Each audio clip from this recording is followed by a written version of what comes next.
ಕೋಟ್ಯಾಂತರ ರೂಪಾಯಿ ಬೆಲೆ ಬಾಳೋ ಬಿಡಿಎ ಜಾಗದಲ್ಲಿ ಶೆಡ್ಗಳನ್ನು ನಿರ್ಮಿಸಿ ಆತ ಕಳ್ಳಾಟ ಆಡಿದ್ದ. ಬಡ ಕಾರ್ಮಿಕರು ಅಲ್ಲೇ ವಾಸವಾಗಿದ್ರು. ಆದ್ರೀಗ ಏಕಾಏಕಿ ಶೆಡ್ಗಳನ್ನು ಬಿಡಿಎ ಧ್ವಂಸ ಮಾಡಿದೆ. ಇದರಿಂದ ಮನೆಯೂ ಇಲ್ಲದೆ, ಬಾಡಿಗೆ ಮನೆಗಳಿಗೆ ಕೊಟ್ಟ ಹಣವೂ ಇಲ್ಲದೆ ಬಡವರು ಬೀದಿಗೆ ಬಿದ್ದಿದ್ದಾರೆ.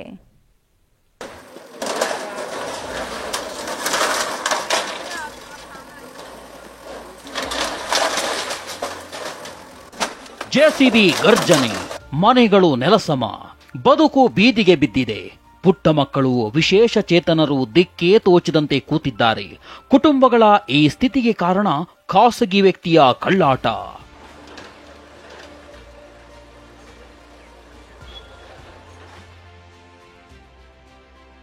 ಬಿಡಿಎ ಜಾಗದಲ್ಲಿ ಶೆಡ್ ನಿರ್ಮಿಸಿ ಖಾಸಗಿ ವ್ಯಕ್ತಿ ದರ್ಬಾರ್.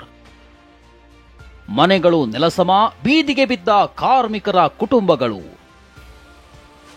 ಆರ್ಆರ್ ನಗರ ವ್ಯಾಪ್ತಿಯ ಮಾಳಗಾಲದಲ್ಲಿ 2.16 ಎಕರೆ ಜಮೀನು ಇದೆ. ಕಳೆದ 10 ವರ್ಷಗಳ ಹಿಂದೆ ಖಾಸಗಿ ವ್ಯಕ್ತಿಯೊಬ್ಬ ಇದನ್ನ ಸ್ವಾಹ ಮಾಡಿ ಅಕ್ರಮವಾಗಿ 40 ಶೆಡ್ಗಳನ್ನು ನಿರ್ಮಿಸಿದ್ದ. ಕಾರ್ಮಿಕರ ಕುಟುಂಬಗಳಿಗೆ ಇವುಗಳನ್ನ ಬಾಡಿಗೆ ನೀಡಿದ್ದ.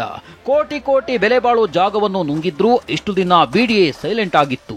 ಆದರೆ ಇಂದು ಏಕಾಏಕಿ ಜೆಸಿಬಿ ತಂದು ಅನಧಿಕೃತ ಶೆಡ್ ನೆಲಸಮ ಮಾಡಿದ್ದಾರೆ.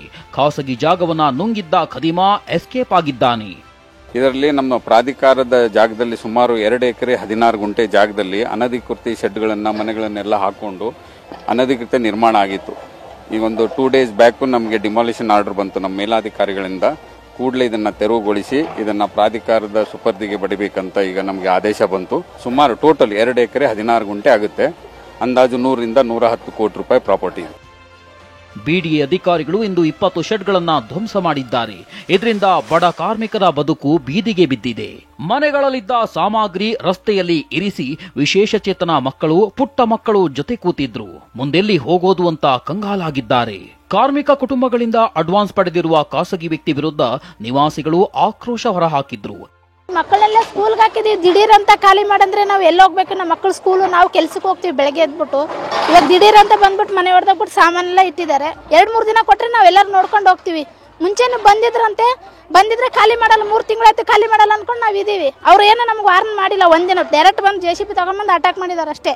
ಬಾಡಿಗೆ ಕಟ್ತಿದೀವಿ. ಅವ್ರು ಓನರ್ ಮನೆ ಹತ್ರ ಹೋಗಿ, ಓನರ್ ಇಲ್ಲ, ಹೋಗ್ಬಿಟ್ಟು ಬಂದ್ವಿ. ಓನರ್ ಮನೆ ಹತ್ರ ಫಸ್ಟ್ ಹೋಗ್ಬಿಟ್ಟು ಬಂದೆ, ಆಮೇಲೆ ಸಾಮಾನು ಹೊರಗಡೆ ಇಟ್ಟಿದ್ದು. ಅದೇನೇ ಹೇಳಿ, ಕೋಟ್ಯಾಂತರ ರೂಪಾಯಿ ಬೆಲೆ ಬಾಳೋ ಭೂಮಿಯನ್ನ ಒಬ್ಬ ವ್ಯಕ್ತಿ ನುಂಗಿದ್ರೂ ಪಾಲಿಕೆ ಕ್ರಮ ಕೈಗೊಳ್ಳೋದೇ ಸೈಲೆಂಟ್ ಆಗಿತ್ತು. ಇತ ಯಾವ ಮಾಹಿತಿ ನೀಡದೆಯೇ ಶೆಡ್ಗಳನ್ನ ನೆಲಸಮ ಮಾಡಿರೋದ್ರಿಂದ ಬಡ ಕುಟುಂಬ ಬೀದಿಗೆ ಬಂದಿದೆ. ಹಣವೂ ಇಲ್ಲದೆ, ಮನೆಯೂ ಇಲ್ಲದೆ ದಿಕ್ಕೇ ತೋಚದಂತಾಗಿದ್ದಾರೆ. ಶಾಂತಮೂರ್ತಿ, TV9 ಬೆಂಗಳೂರು.